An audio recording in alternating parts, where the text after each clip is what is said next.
वहीं यूक्रेन और रूस के बीच तनाव को देखते हुए भारत में भी वो परिवार चिंता में हैं जिनके बच्चे यूक्रेन में फंसे हुए हैं। यूक्रेन से लौटी ऐसी छात्रा मुस्कान दहिया से खास बातचीत की है हमारे संवाददाता रवि चंदेल ने। मुस्कान ने बताया कि दोनों देशों के बीच की स्थिति को देखते हुए फ्लाइट्स की टिकट भी महंगी कर दी गई है और क्या कुछ कहा जरा आप सुनिए। रशिया और यूक्रेन के बीच काफी लंबे अरसे से तनाव की स्थिति बनी हुई थी, लेकिन अब हालात काफी गंभीर बने हुए हैं। किसी भी वक्त हमला हो सकता है। ऐसे में भारत सरकार द्वारा यूक्रेन में फंसे भारतीयों को सकुशल भारत लाने की मुहिम तेज की जा चुकी है। हमारे साथ इस समय मौजूद हैं यूक्रेन से वापस लौटी मुस्कान दहिया। सबसे पहले तो बहुत बहुत मुबारकबाद कि आप अपने घर पे जो है सही सलामत पहुंची हैं। Thank you. मैम, ये बताएं कि किस तरीके के हालात जो हैं इस समय मौजूदा समय के अंदर यूक्रेन में बने हुए हैं। हालात ऐसे है कि वहाँ पे बहुत ही बच्चों के अराउंड तो बहुत ज़्यादा पैनिक अटैक हो रखा है, जस्ट बिकॉज एम्बेसी ने हमें प्रॉपर्ली इन्फॉर्म नहीं करा कि हम आए वापस या ना आए। बहुत ही लेट इन्फॉर्म करा, जिस वजह से हमें काफ़ी ज़्यादा घर वालों को भी टेंशन है ऑब्वियसली, एंड वहाँ पे बच्चे जो हैं उनको भी काफ़ी ज़्यादा टेंशन है इस बात को लेके। अब तो काफ़ी बच्चे रह गए हैं वहाँ पर, हम कुछ आ गया बट काफ़ी कुछ रह गए हैं वहाँ पे बच्चे। हम ये बताएं कि आपके मुताबिक यूक्रेन के अंदर भारतीयों की संख्या कितनी होगी, एज पर योर नॉलेज की कितनी संख्या हो सकती है और कितनी मात्रा में जो है वहाँ पे बच्चे जो इसमें शामिल हैं? अराउंड 18,000 to 20,000 बच्चे होंगे वहाँ पर आराम से। जी हाँ जी। तो मैम ये बताएं कि जिस तरीके से हालात वहाँ पे बने हुए हैं, तो इंडियन एम्बेसी ने आपको कब इसके बारे में इत्तला दी और क्या कुछ जो है एक अप टू डेट या फिर कोई मैसेजेस आपके प्रो एंड प्रो हो रहे थे एम्बेसी के थ्रू, नहीं हो रहे थे, उसके बारे में बताएं। हमने काफ़ी 4-5 डेज पहले, हमने वीक पहले जब इसराइल के बच्चे और सारे बाकी कंट्रीज़ के बच्चे वापस जा रहे थे, हमने एम्बेसी को कॉल करके पूछा कि हमें कोई अपडेट दो कि हम ऐसे करें या ना करें, क्या इन्फॉर्मेशन है हमारे लिए, प्लीज़ हमें अपडेट करो जल्दी से जल्दी। बट उन्होंने हमें कोई अपडेशन नहीं दी। उन्होंने 15 फेब को अपडेशन दी, जबकि 16 फरवरी को डेट डिक्लेयर हो चुकी थी कि वो अटैक करना शुरू कर देंगे। I don't know they have attacked और नॉट, बट उन्होंने ये डिक्लेरेशन दे दी थी कि वो अटैक करेंगे और बाकी सारे बच्चे एम्प्टी कर रहे थे यूक्रेन को। बट एम्बेसी ने बहुत ही लेट करा मेरे ये इन्फॉर्म। हम ये बताएं कि जिस तरीके से आपने बताया कि 15 फेब को जो है इंडियन एम्बेसी ने आपको जो है इसके बारे में इंटीमेट किया, तो क्या उससे पहले जो बाकी कंट्रीज थी उन्होंने अपने जो उनके सिटीजन थे उनको पहले से इंटीमेट कर दिया था या फिर वो वैकेट करना शुरू हो गए थे? किस तरीके से था, क्या माहौल था वहाँ पे? हमसे वीक पहले ही इसराइल के, कुवैत के और अदर अरेबिक कंट्रीज़ के बच्चों बहुत ही पहले टिकट्स करवा लेते और इन्फॉर्मेशन भी भेज दी। इवन शायद में भी फ्लाइट्स का भी एक दो का बोला है कि they will provide some help for that. तो राइट नाउ क्या सिचुएशन है? अगर हम बात करें इंडिया से यूक्रेन की फ्लाइट्स की, अगर बात करें एक्सपेंसेस की बात करें, तो क्या कुछ है वहां पे अपडेट? क्या अभी क्या वहां से वापस आई हैं तो कितने एक्सपेंसेस हैं और कितनी एक्सपेंसिव है, और साथ ही साथ कितनी फ्लाइट्स जो हैं वो डेली जो है रूटीन बेसिस पे चल रही हैं? फ्लाइट तो बहुत ज़्यादा ही एक्सपेंसिव है कि वो 50,000 से 1 लाख तक गई हैं उस टाइम पे, और अब तो और भी 1 लाख से भी अबव फीस ले रहे हैं उसके लिए। नॉर्मल डेज पे कितनी इसकी जो है एक तरह से कितना किराया रहता है फ्लाइट्स का, उसके बारे में बताएं। Normal days it's 30 to 40,000, that's all. इससे ज़्यादा नहीं हो पाते। अब तो काफ़ी ही ज़्यादा है कि मतलब 1 लाख तक सिर्फ वन गो है, वन राउंड। बताएं कि कितने स्टूडेंट्स जो हैं अभी वहाँ पे इंडिया के हैं मौजूदा समय में, जहाँ पे आप पढ़ती थी, जो कॉलेज था आपका, वहाँ पे भी इंडियन स्टूडेंट्स होंगे, तो कितने स्टूडेंट्स अभी भी वहाँ पे फंसे हुए हैं और साथ ही साथ किस तरीके का पैनिक एनवायरनमेंट जो है वहाँ पे क्रिएट हुआ पड़ा है? क्योंकि घर वालों की तरफ से भी प्रेशर आ रहा होगा, कंटिन्यूसली प्रेशर होगा कि आप घर आइए, और बहरहाल वहाँ पे किस तरीके के हालात हैं ये तो आप हमसे बेहतर जानती हैं, तो उसके बारे में बताएं। वहाँ पे जैसे काफ़ी तो स्टूडेंट्स हैं, बाकी काफ़ी वर्क वाले परमिट बच्चे भी हैं, may be they can not afford, तो इस वजह से उनके लिए एक टेंस माहौल है वहाँ पे, just because they can not afford, they are earning for themselves and their family, तो नहीं अफोर्ड कर पाते, तो उनके लिए ऑब्वियसली एक टेंशन वाली बात है, पैनिक है that how they will do. May be government should help for that. अब अगर बात करें आपकी एजुकेशन की, जिस तरीके से आप एमबीबीएस कर रही हैं, वहाँ पे 4th ईयर है आपका, ऑलमोस्ट कंप्लीशन पे है, कितना इफेक्ट इसका जो है आपकी एजुकेशन पे पड़ रहा है? खास तौर पे डॉक्टर जिसे कहते हैं, it's a God in other way, in other world, तो कितना अफेक्ट हो रहा है इस माहौल के अंदर? पहले कोरोना था एंड नाउ दिस वॉर, किस तरीके से मैनेज किया जाएगा इसे? It's affecting a lot just because अभी आफ्टर कोरोना थोड़ी देर टाइम पहले ही ऑफलाइन क्लासेस हुई है जहाँ पे हम प्रैक्टिकल कर सकते थे, बट अब वॉर की वजह से अब again we have to go on the online mode, which is obviously tough for us. आगे फ्यूचर के लिए हमारे और भी ज़्यादा प्रैक्टिकल चीज़ों के लिए डेफिशिएंसी होगी प्रैक्टिकल वर्क के लिए, जस्ट बिकॉज हमें जॉब करना था और कुछ कोविड में भी हो गया, तो इट्स वेरी।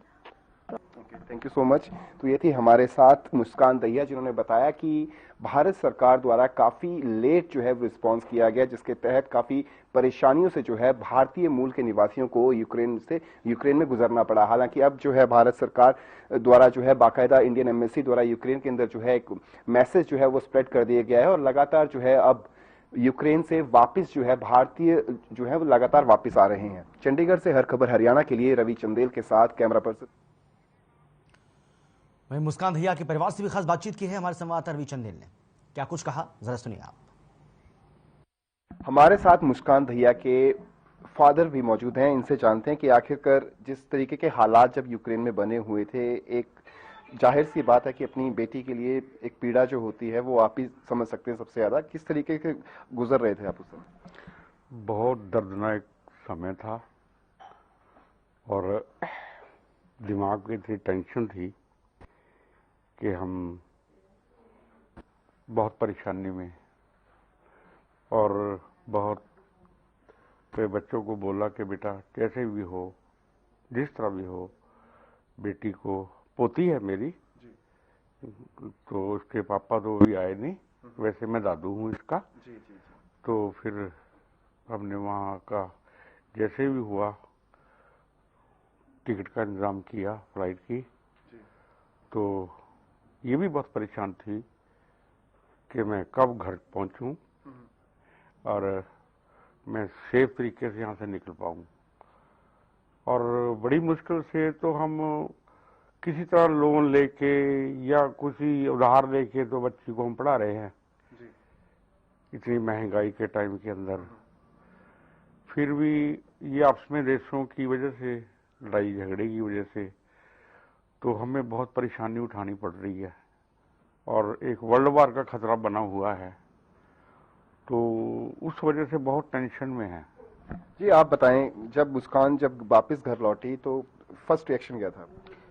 देखो, दिक्कत तो जो है वहाँ दो कंट्रियों में है ही है। मेन दिक्कत हमें एक आई है कि जो हमारी इंडियन गवर्नमेंट है, इंडियन एम्बेसी है, उन्होंने हमारा कोई भी साथ नहीं दिया और किसी तरह से कोई भी मदद नहीं की कि बच्चों को आप बुलाओ या कैसे बुलाओ, या टिकट का जो फेयर बहुत महंगा हो गया था उसको कंट्रोल करें। तो बड़ी मुश्किल से हमने टिकट अरेंज करवाई और रेट भी डबल, नॉर्मल से डबल देख के हमने बेटी को वापस बुलाया। बस इंडियन गवर्नमेंट और इंडियन एम्बेसी से यही हमारी रिक्वेस्ट है कि ऐसे हालात में आप कोशिश करो कि टाइम रहते कि बच्चों को आप इन्फॉर्म करो और अपनी कंट्री बुला लो। मेरी तो यही रिक्वेस्ट है कि इंडियन गवर्नमेंट से जो बच्चे वहां पर रह गए हैं तो उनकी मदद की जाए। हमारे साथ मुस्कान के भाई भी हैं। ये बताएं कि जब ये दौर चला हुआ था यूक्रेन और रशिया के बीच में, उस समय में लगातार यहाँ से फोन कॉल्स भी जा रहे होंगे, लगातार बातचीत हो रही होगी आपकी, क्या मनोदशा थी? पूरे घर को, फैमिली को संभालना, एक तरीके से बिल्ड करना कि सब ठीक होगा, उस एक क्राइसिस से जब फैमिली गुजर रही होती तो काफी दिक्कतों का सामना करना पड़ता है। ऐसे वक्त में फैमिली को होल्ड करना, समझाना काफी मुश्किल होता है। तो अब आपकी क्या भारत सरकार से मांग है कि किस तरीके से जो बाकी लोग वहां पे फंसे हुए हैं स्टूडेंट्स, उनको वापस लाया जाए?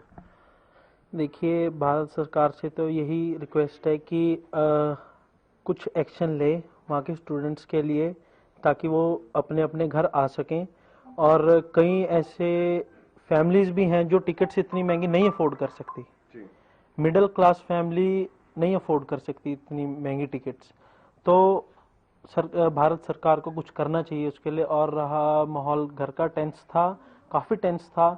और जो हमारे रिलेटिव्स हैं हमें लगातार फ़ोन कर रहे थे और पूछ रहे थे कि हाँ जी आपकी सिस्टर और आपकी बेटी ठीक है वहाँ पे, कि वहाँ पे कैसा है अब। और घर पे भी काफ़ी माहौल टेंस था, काफ़ी ज़्यादा टेंशन में थे और सारी रात नींद नहीं आती थी हमें भी कि काफ़ी वहाँ पे माहौल ख़राब है, कुछ हो ना जाए, अटैक ना कर दे रशिया और वॉर ना छिड़ जाए। तो काफ़ी माहौल वो था। और टिकट्स को जो लेके वो है तो बहुत ज़्यादा रेट हैं टिकट्स के, और 2 दिनों में तो और भी ज़्यादा बढ़ गए थे रेट इनके टिकट्स के। नॉर्मल टिकट्स होती है 30 या 40,000 के राउंड अबाउट, पर अभी टिकट्स हो रही हैं 55 हो गई और 75, 65, 90,000 ऐसे चल रही है टिकट्स। 1 लाख 150 लैक्स ऐसे ऐसे टिकट्स। हाँ जी 3 लाख अबव भी जा रही है जी टिकट्स। काफ़ी ज़्यादा वेव्स आ रही टिकट्स की, तो काफ़ी ज़्यादा दिक्कतें आई हमें, और जब तक ये नहीं आई तब तक। कांग्रेस प्रदेश अध्यक्ष नवजोत सिंह सिद्धू ने